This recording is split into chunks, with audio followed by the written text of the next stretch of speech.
இப்போ நாம இந்த இமேஜ் ஃபில்டர் பேஜில் எப்படி அந்த பூட்ஸ்ட்ராப்பை ஆட் பண்ணுறது அப்படின்னு பார்க்கலாம். ஸோ இப்போ நான் ஆல்ரெடி வந்து அந்த பூட்ஸ்ட்ராப் சீடனை இதில் ஆட் பண்ணிட்டேன். ஸோ இதில் என்ன பண்ணலாம், அந்த பூட்ஸ்ட்ராப்பில் இருக்கிற கிளாஸஸை இதில் நம்ம கண்டிப்பாக ஆட் பண்ணலாம். ஸோ ஃபர்ஸ்ட் அப்போ நான் என்ன பண்ணுறேன்னா, இந்த இமேஜ் ஃபில்டரை சென்டரில் கொண்டு வரேன். அதுக்கு என்ன பண்ணலாம், கிளாஸ் டெக்ஸ்ட் சென்டர். ஸோ இப்படி நான் வந்து இந்த கிளாஸ் டைப் பண்ணுற நேரமே அதில் நமக்கு வந்து ஹிண்ட் மாதிரி டிஸ்பிளே ஆகுது. ஸோ நம்ம வந்து இதில் கன்ஃபார்ம் பண்ணிக்கலாம், என்னது அந்த பூட்ஸ்ட்ராப் இதில் வந்து இன்ஸ்டால் ஆயிருக்கு அப்படின்னு நம்ம இதை வச்சு கன்ஃபார்ம் பண்ணிக்க முடியும். ஸோ நான் வந்து டெக்ஸ்ட் சென்டர் அப்படின்னு கொடுத்த உடனே என்ன ஆகுது, அந்த டெக்ஸ்ட் வந்து சென்டரில் வந்து ஆட்டோமேட்டிக்காகவே போயிடுது. அதுக்கான ரீசன் அதில் வந்து கிளாஸ் டெக்ஸ்ட் சென்டர் கொடுத்ததுனால.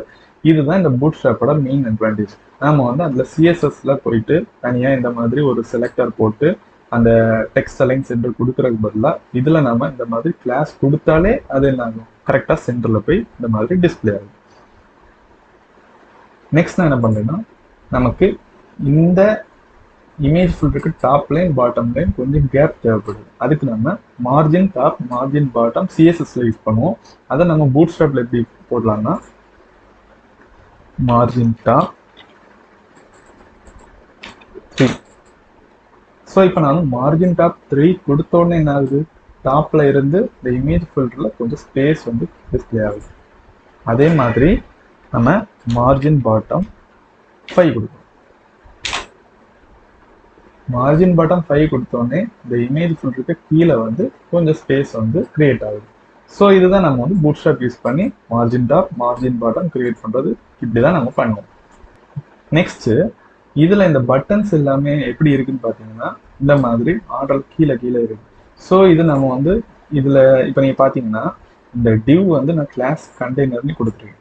ஸோ இந்த கண்டெய்னரில் இப்போ வந்து 2 ரோஸ் இருக்கு கரெக்டாக. ஸோ அதனால தான் நான் வந்து அந்த HTML பண்ணுற நேரமே இந்த ரோஸை பற்றி நான் வந்து பூட்ஸ்ட்ராப்பில் எக்ஸ்பிளைன் பண்ணுறேன்னு சொன்னேன். இதில் வந்து இந்த கண்டெய்னருக்குள்ளாடி 2 ரோஸ் இருக்கு.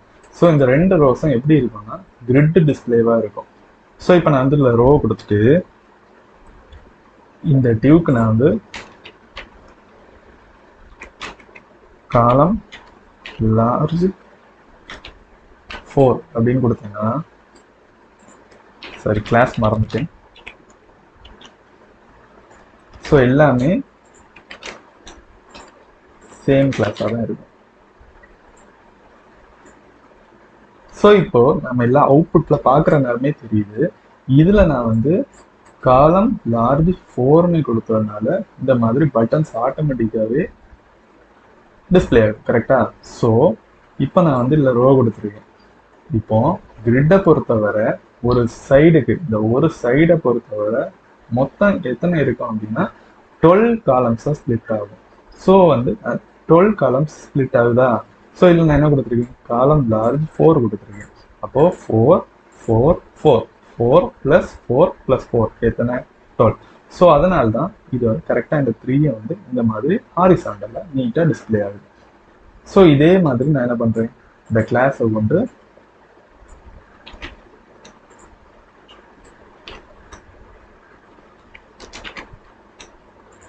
போட்டோம். ஸோ இது போட்ட உடனே இந்த மாதிரி அந்த பட்டன்ஸ் வந்து ஹாரிசாண்டலாக நீட்டாக டிஸ்பிளே ஆகுது. ஸோ இப்போ நீங்கள் பார்த்தீங்கன்னா,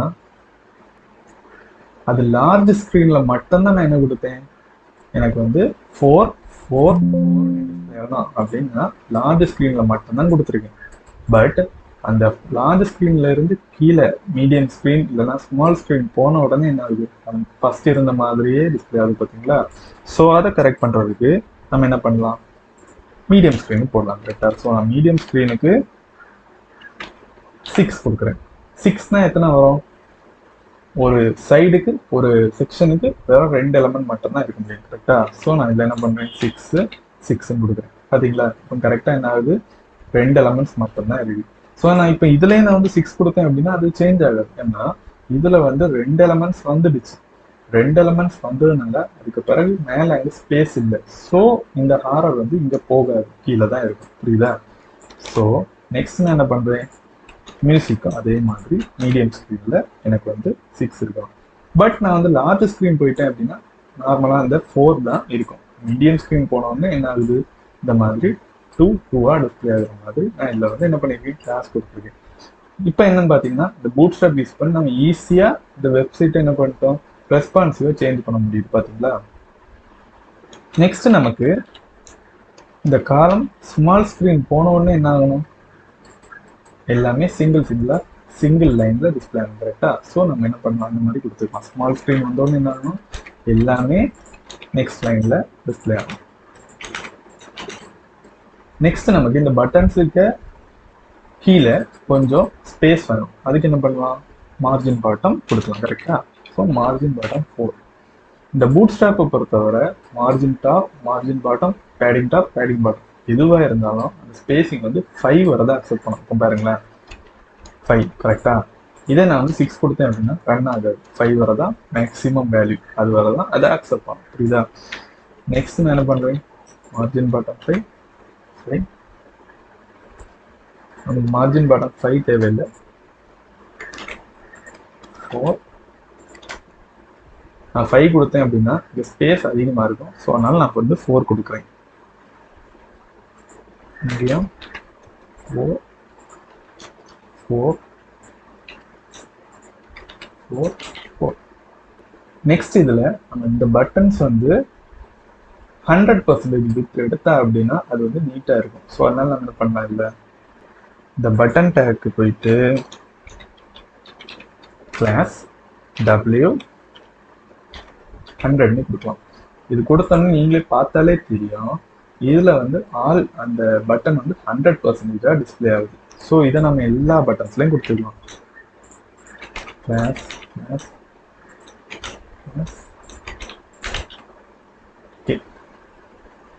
நெக்ஸ்ட் நம்ம இந்த பட்டன்ஸை வந்து ஸ்டைல் பண்ணி டிஃப்ரெண்ட், அதாவது இந்த பூட்ஸ்ட்ராப்லேயே கொஞ்சம் இன்பில்டாகவே ஸ்டைல்ஸ் இருக்குது. அந்த ஸ்டைல்ஸை இதில் நம்ம வந்து அப்ளை பண்ண போகிறோம். ஸோ அதுக்கு என்ன பண்ணணும், ஃபஸ்ட்டு BTN அப்படின்னு ஒரு கிளாஸாக போடணும்.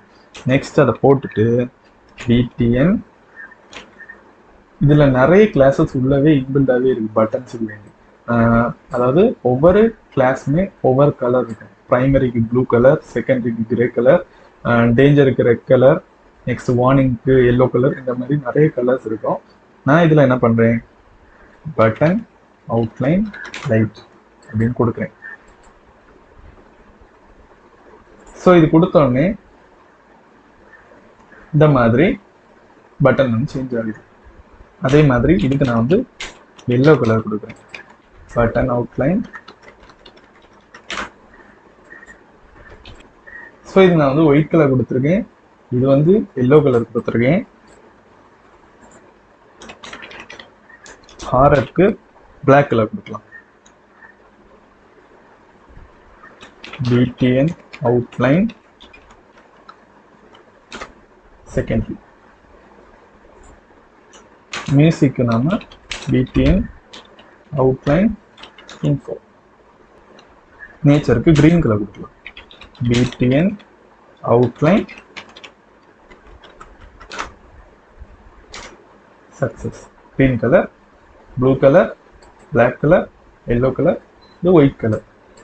இப்போ இந்த ஒயிட்டும் சேமா இருக்கிறதுனால தான் நமக்கு அந்த பட்டன் தெரியல. நம்ம அந்த கலரை வந்து சேஞ்ச் பண்ண போறோம். அதுக்கு முன்னால இந்த பட்டன் நம்ம வந்து கம்ப்ளீட் பண்ணிக்கலாம். BTN outline red colour.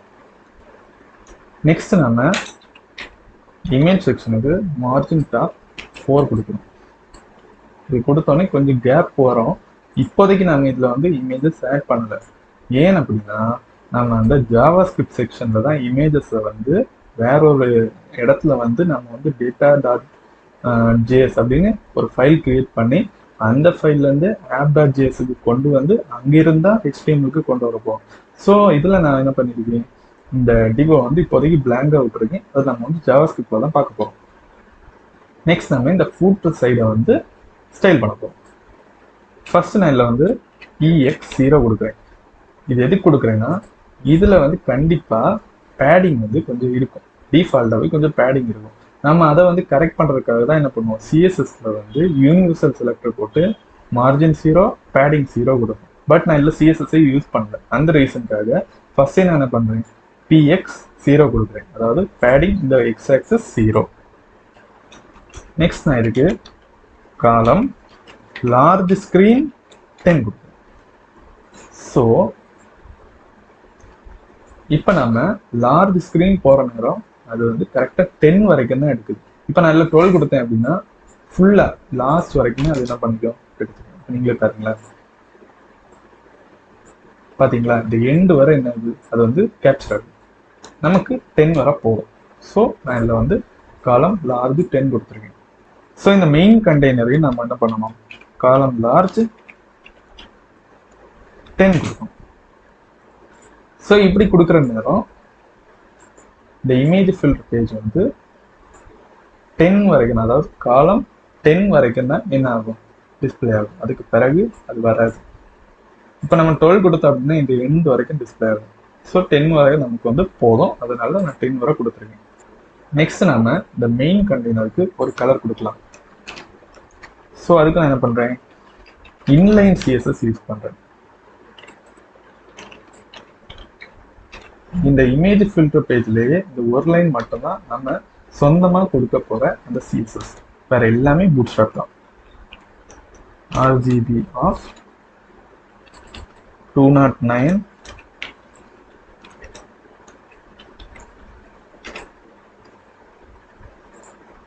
ஒரு லைட் கிரீன் கலர் வந்து கிரியேட் ஆகுது. ஸோ இப்போ நம்ம அந்த பட்டன் வந்து ஹவர் பண்ணுற நேரம் இந்த மாதிரி நீட்டாக டிஸ்பிளே ஆகுது. நெக்ஸ்ட் நம்ம இந்த ஃபூட்டரில் இருக்க அந்த டெக்ஸ்ட்டை சென்டரில் கொண்டு வரலாம். ஃபர்ஸ்ட்டு கிளாஸ் டெக்ஸ்ட் சென்ட். இதுக்கு நம்ம பேக்ரவுண்ட் கலர் வந்து ரெட் கொடுக்கணும். சரிங்களா, ரெட் கலர் வந்துருச்சு. பட் உள்ள இருக்க டெக்ஸ்ட் வந்து பிளாக் கலர் இருக்குது, அது ஒயிட் கலரை சேஞ்ச் பண்ணலாம். Text light light. ஸோ அது ஒயிட் கலராக சேஞ்ச் ஆகிடுச்சு. நெக்ஸ்ட் நாம இந்த ஃபூட்டருக்கு கொஞ்சம் பேடிங் கொடுக்க போகிறோம். பேடிங் 2. நெக்ஸ்ட் இந்த பாட்டம்ல கண்டிப்பாக அதில் வந்து கொஞ்சம் மார்ஜின் இருக்கும். அந்த மார்ஜின் ரிமூவ் பண்ணுறதுக்கு மார்ஜின் பாட்டம் 0. அது இப்போ நமக்கு தெரியாது. எப்போ நம்ம வந்து கீழே, அதாவது இந்த எண்டில் வர்ற நேரம் அதில் என்ன ஆகும், ஒரு மார்ஜின் கண்டிப்பாக டிஃபால்ட்டாக கிரியேட் ஆகும். அந்த நம்ம சிஎஸ்எஸ் யூஸ் பண்ணியிருந்தோம் அப்படின்னா மார்ஜின் 0 மட்டும் ரிமூவ் பண்ணிக்கலாம். பட் இதில் நம்ம வந்து சிஎஸ்எஸ் யூஸ் பண்ணல, அதனால அதில் வந்து கண்டிப்பாக டிஃபால்ட்டாக இருக்கும். அதை ப்ரிவென்ட் பண்ணுறதுக்காக தான் மார்ஜின் பாட்டம் 0 கொடுத்துருக்கேன். ஸோ இப்போ நம்ம இந்த இமேஜ் ஃபில்டர் பேஜ் அந்த லைவ் சர்வரில், அதாவது ப்ரௌசரில் எப்படி ரன் ஆகுதுன்னு பார்க்கலாம். ஓகே கைஸ், இப்போ நாம இந்த இமேஜ் ஃபில்டர் பேஜோட HTML பூட்ஸ்ட்ராப் செக்ஷனை கம்ப்ளீட் பண்ணிட்டோம். நெக்ஸ்ட் நாம இந்த இமேஜ் ஃபில்டர் பேஜோட JavaScript செக்ஷனை எப்படி பண்றதுன்னு பார்க்கலாம்.